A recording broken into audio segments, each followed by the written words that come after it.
Hello दोस्तों, आज मैं रॉन्ग टर्न 2 को एक्सप्लेन करने वाला हूं, जो सन 2007 में आई थी।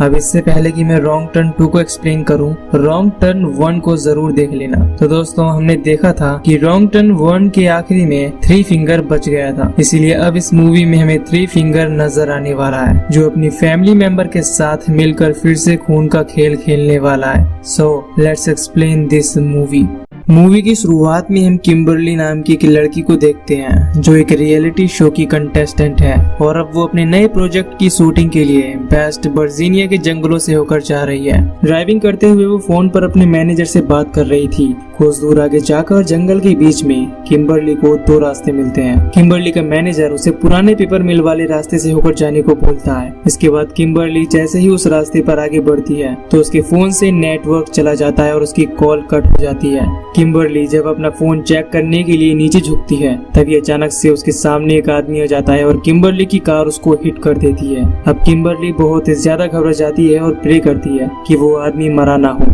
वो अपनी कार से उतरकर उसको देखने के लिए जाती है। जब किम्बरली पास जाकर देखती है तो वो आदमी अभी भी जिंदा था।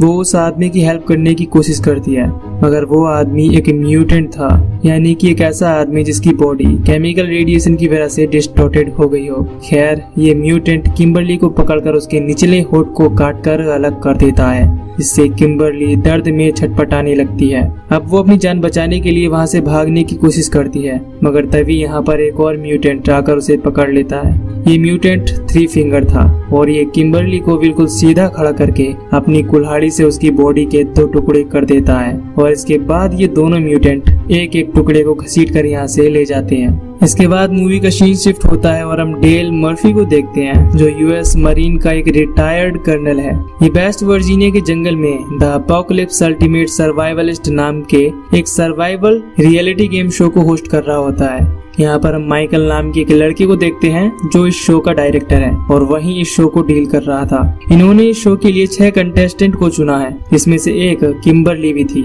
मगर रास्ते में ही उसको म्यूटेंट्स ने मार दिया था, जिससे वो यहाँ पर नहीं पहुँच पाई है। माइकल सभी पार्टिसिपेंट्स पर नजर रखने के लिए कैमरा सेट करवाता है और शूट करने के लिए तैयार होता है, मगर किम्बरली के नहीं आ पाने से माइकल इस शो की प्रोड्यूसर मारा, जो कि उसकी गर्लफ्रेंड है, उसे 6ठा पार्टिसिपेंट बनने के लिए कहता है। मारा माइकल की बात मान जाती है। अब सभी कंटेस्टेंट्स के ऊपर एक एक कैमरा भी सेट कर दिया जाता है, जिससे सारी की सारी जरूरी फुटेज को कवर किया जा सके। इसके बाद माइकल अपने शो की शूटिंग को शुरू करता है और डेल इस गेम शो को आगे बढ़ाता हुआ इन 6 कंटेस्टेंट्स को 2-2 लोगों की टीम में बांट देता है और इनको इस शो के सभी रूल बता देता है। इसके बाद डेल इनको जंगल में जाकर खाना वगैरह ढूंढने का टास्क देता है। इसके साथ ही ये गेम शुरू हो जाता है। जंगल में लगे हुए कैमरे से नजर रखने के लिए इन लोगों ने अपनी आरवी में एक सेटअप लगाया था, जिसकी स्क्रीन पर हम सीसीटीवी फुटेज में नील को देखते हैं, जो कि माइकल का असिस्टेंट है। जब नील टॉयलेट कर रहा था, तभी वहाँ पर उसके पीछे से 3 फिंगर आता है और उसका गला काटकर उसको मार देता है। अब दूसरी तरफ हम डेल को देखते हैं, जो जंगल में गेम को सेटअप करने के लिए गया हुआ है। गेम का सेटअप कंप्लीट करने के बाद जब वो अपनी गाड़ी के पास आता है तो देखता है कि किसी ने तीर मारकर उसकी गाड़ी के टायर को पंचर कर दिया है। इसके बाद डेल के ऊपर भी कोई तीर चलाने लगता है। डेल खुद को बचाने के लिए पेड़ों के पीछे छिपने लगता है, लेकिन तभी वहाँ पर 3 फिंगर आकर अपनी कुल्हाड़ी से डेल के ऊपर अटैक कर देता है, लेकिन डेल बच जाता है और अपनी चाकू फेंक कर उसको मारता है, जो 3 फिंगर के चेस्ट में जाकर लगता है, मगर डेल के चाकू के हमले का उस पर कोई भी असर नहीं होता। इतनी देर में वहाँ पर एक दूसरा म्यूटेंट भी आ जाता है, जो डेल पर अटैक करके उसे बेहोश कर देता है। अब हम माइकल को जेक और एलिना के साथ शूट करते हुए देखते हैं। माइकल लोगों को एंटरटेन करने के लिए सर्वाइवल के अलावा और कुछ भी दिखाना चाहता था। जेक और एलिना में लव केमिस्ट्री दिखाने की कोशिश करता है, पर जेक माइकल और एलिना को मना करके यहाँ से चला जाता है, क्योंकि उसे यहाँ सिर्फ ये गेम खेलना था, न कि किसी लड़की के साथ। लेकिन एलिना चाहती थी कि वो इस शो में टीवी स्क्रीन पर सबसे ज्यादा नजर आए, इसीलिए वो माइकल को अपने साथ एंजॉय करने का लालच देती है। इसके बाद माइकल भी इस मौके का फायदा उठाने लगता है। दूसरी तरफ हम देखते हैं कि नीना और मारा को नदी के पास जाकर एक कार्ड खोजने का टास्क मिला था, जिसको कंप्लीट करने के लिए दोनों नदी की ओर बढ़ते हैं और मारा इस टास्क को समय रहते ही कंप्लीट कर लेती है। लेकिन जंगल से गुजरने के दौरान मारा माइकल को एलिना के साथ एंजॉय करते हुए देख लेती है, जिसे देखकर मारा बहुत दुखी हो जाती है और रोने लगती है क्योंकि ये सब करके वो उसे चीट कर रहा था। नीना मारा को समझाती है और शांत करती है। अब इसके बाद हम जोन्सी और एम्बर को देखते हैं, जिनको जंगल के बीच में खाना मिलता है, जिसे देखकर इन दोनों को लगता है कि शायद डेल ने इसी टास्क को कंप्लीट करने के लिए कहा होगा। इस पके हुए मांस को ये दोनों एक कपड़े की मदद से उठाकर अपने साथ लेकर चले जाते हैं।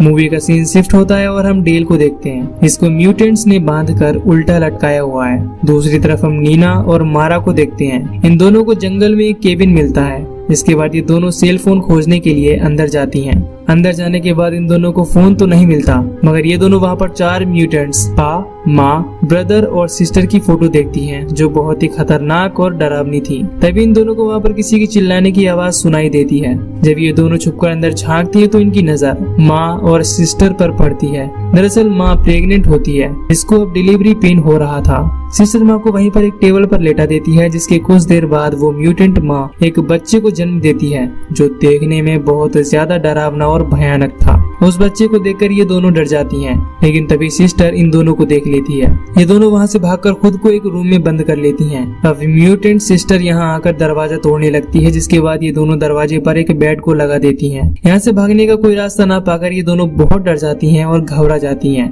लेकिन तभी इन दोनों की नजर यहाँ के टॉयलेट होल पर पड़ती है, जिसको तोड़कर ये दोनों यहाँ से भागने में कामयाब हो जाते हैं। अब ये दोनों यहाँ से भाग ही रही थी कि तभी पीछे से पा आकर मारा पर अपनी कुल्हाड़ी फेंक कर मारता है, जो सीधा आकर मारा के सिर पर लगती है। ये देखकर नीना और भी घबरा जाती है और वो अपनी जान बचाकर यहाँ से भाग जाती है। पा मारा के पास आकर अपनी कुल्हाड़ी को निकालता है और अब नीना को पकड़ने के लिए उसके पीछे लग जाता है। अब इधर नीना अपने कैमरे से हेल्प मांगती है और कैमरा फेंक कर एक जगह छुप जाती है। पा नीना को खोजने की बहुत कोशिश करता है, मगर वो खोज नहीं पाता।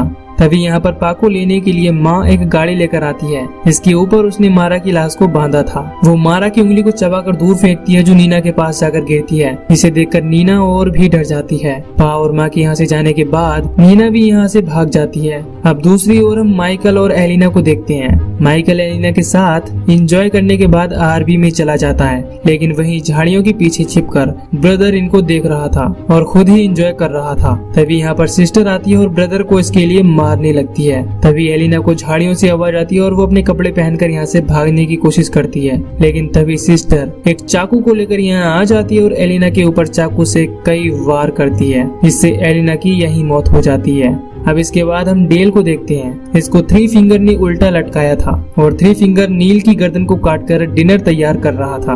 तभी यहाँ पर मारा की लाश को लेकर माँ और पा भी आ जाते हैं और मारा की लाश को नीचे रखकर चले जाते हैं। अब 3 फिंगर डेल को मारने के लिए आता है, लेकिन डेल 3 फिंगर के ऊपर अटैक करके खुद को आजाद कर लेता है। डेल 3 फिंगर के साथ बहादुरी से लड़ता है और उसकी गन को छीनकर उसे शूट कर देता है। अब इधर माइकल आरवी में आकर कैमरे को चेक कर रहा था। तभी आरवी को कोई चलाने लगता है, लेकिन माइकल को लगता है कि ये नील कर रहा है, लेकिन ये काम पा और माँ का था।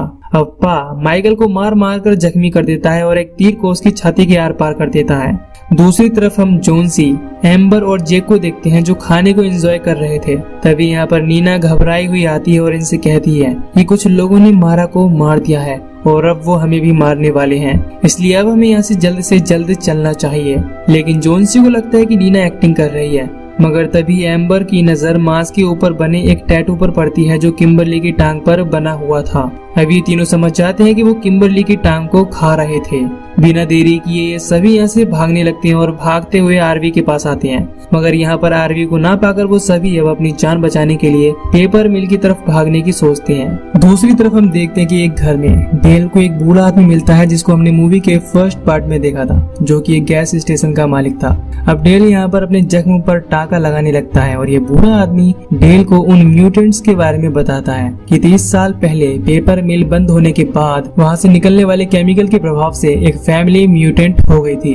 अब क्योंकि 3 फिंगर इसी आदमी का लड़का था जिसको डेल ने गन से मारा था, इसलिए ये आदमी डेल को मारने की कोशिश करता है, मगर डेल खुद को बचा लेता है और एक डायनामाइट को उसके पीछे लगा देता है, जिसके ब्लास्ट होने से इस आदमी के चीथड़े चीथड़े हो जाते हैं। दूसरी तरफ हम देखते हैं कि जंगल में इन चारों को किसी के चीखने की आवाज सुनाई देती है। ये आवाज ब्रदर और सिस्टर की थी, जो इनको देख लेते हैं और अब इनके पीछे पड़ जाते हैं। नीना अपनी जान बचाने के लिए यहाँ से भागती है, लेकिन एक गड्ढे में गिर जाती है। अब बाकी तीनों लोग इन दोनों म्यूटेंट से लड़ने लगते हैं और इनसे पीछे छुड़ाकर भाग जाते हैं। दूसरी तरफ हम नीना को देखते हैं, जो उस गड्ढे से निकलने की बहुत कोशिश करती है मगर निकल नहीं पाती। जेक जोन्सी और एम्बर को पेपर मिल की तरफ जाने के लिए बोलता है और खुद नीना को बचाने के लिए चला आता है। जेक नीना के पास जाकर उस गड्ढे से निकलने में हेल्प करता है और इसके बाद अब ये दोनों भी यहाँ से पेपर मिल की तरफ भागना शुरू कर देते हैं और भागते भागते एक नदी के किनारे पहुँच जाते हैं। तभी इनका पीछा करते हुए सिस्टर आ जाती है और इन पर गोलियां चलाना शुरू कर देती है। अब खुद को बचाने के लिए ये दोनों नदी में कूद जाते हैं। इधर हम डेल को देखते हैं, जो इन म्यूटेंट्स को मारने के लिए पूरी तरह तैयार था। दूसरी तरफ जोन्सी और एम्बर अभी भी जंगलों में भाग रहे थे और पाइन का पीछा कर रहा था। तभी अचानक से जोन्सी का पैर एक ट्रैप में फंस जाता है और वो पेड़ पर लटक जाता है। एम्बर जोन्सी की हेल्प करने के चक्कर में खुद भी ट्रैप में फंस जाती है। कुछ ही देर में इनका पीछा करते हुए पा और ब्रदर भी यहाँ पर आ जाते हैं। यहाँ पा ब्रदर को तीर देता है और इनको मारने के लिए इशारा करता है। ब्रदर एक ही तीर से इन दोनों को मार डालता है, जिससे एम्बर और जोन्सी की मौत हो जाती है। इसके बाद ब्रदर उनसे टपकने वाले खून को पीने लगता है। दूसरी तरफ हम जेक और नीना को देखते हैं, जो अब अपनी जान बचाते हुए पेपर मिल में पहुंच गए हैं। इसके बाद ये दोनों एम्बर और जोन्सी को ढूंढने लगते हैं, पर इन्हें पता नहीं होता कि अब वो दोनों मारे जा चुके हैं। यहाँ की एक अलमारी में इनकी नजर स्केलेटन पर पड़ती है। नीना इसे देखकर बहुत डर जाती है। ये दोनों सोचते हैं कि शायद इन म्यूटेंट से बचने के लिए ये लड़की यहाँ पर छुपी होगी और यहीं पर मर गई होगी। अब नीना यहाँ से भागने लगती है, लेकिन जेक उसको पकड़ लेता है और समझाता है कि जोन्सी और एम्बर भी यहाँ पर आने वाले ही होंगे। इसके बाद ये दोनों आगे बढ़ते हैं और इनको ढेर सारी गाड़ियाँ दिखाई देती हैं। तभी इनकी नजर अपनी आरवी पर पड़ती है, जिसमें से माइकल के चिल्लाने की आवाज आ रही थी। ये दोनों उसे बचाने के लिए नीचे जाते हैं। अब जेक जैसे ही आरवी के अंदर जाता है तो वो माइकल को लाइव देखता है। तभी यहाँ पर सिस्टर और पा आकर नीना को भी पकड़ ले जाते हैं। माइकल को माँ टॉर्चर करती है और उसकी गर्दन को काट देती है। जेक ये सब देखकर समझ जाता है कि यहाँ पर ट्रैप बिछा हुआ है, लेकिन अब तक बहुत देर हो चुकी थी और अब ये म्यूटेंट्स जेक को भी पकड़ लेते हैं। इसके अगले सीन में हम देखते हैं कि जब नीना को होश आता है तो वो खुद को म्यूटेंट्स के साथ डाइनिंग टेबल पर बंधा हुआ पाती है और इससे कुछ ही दूरी पर इन लोगों ने जेक को भी बांधा हुआ था। जब नीना खाना नहीं खाती है तो ब्रदर जबरदस्ती नीना के मुंह में खाना डालने की कोशिश करता है। जेक को ये देखकर बहुत गुस्सा आता है, लेकिन वो बंधे होने की वजह से कुछ भी नहीं कर पाता। इसके बाद माँ बचे हुए मांस के टुकड़े को एक ग्रेडर में फेंक देती है और डेल भी यहाँ पहुंचकर नीचे से ये सब देख रहा था।